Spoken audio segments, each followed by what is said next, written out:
And worship has conditions. Like we studied before, many ibadahs have conditions and they also have pillars and so on. So why are we learning about conditions of worship? Because we don't only need to learn about worship so that we don't turn it to other than Allah. No.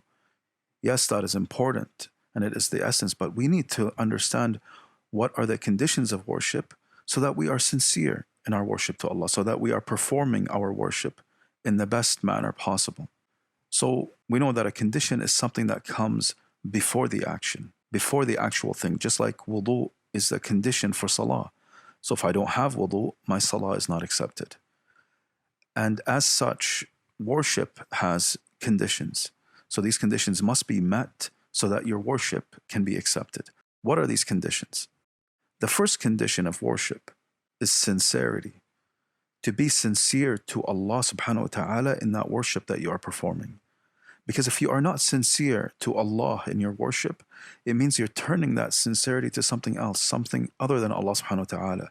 And that becomes a form of shirk. So every worship must be sincere to Allah alone and nobody else. When you do it for Allah subhanahu wa ta'ala. The other condition of worship is to be upon the sunnah in what you are doing.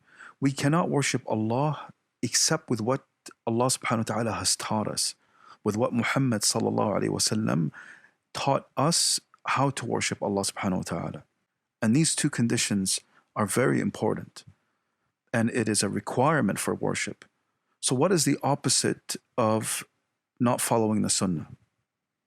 It is called bid'ah, innovation.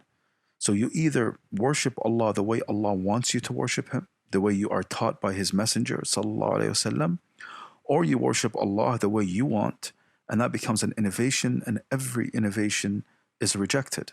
It is falsehood. It is not accepted.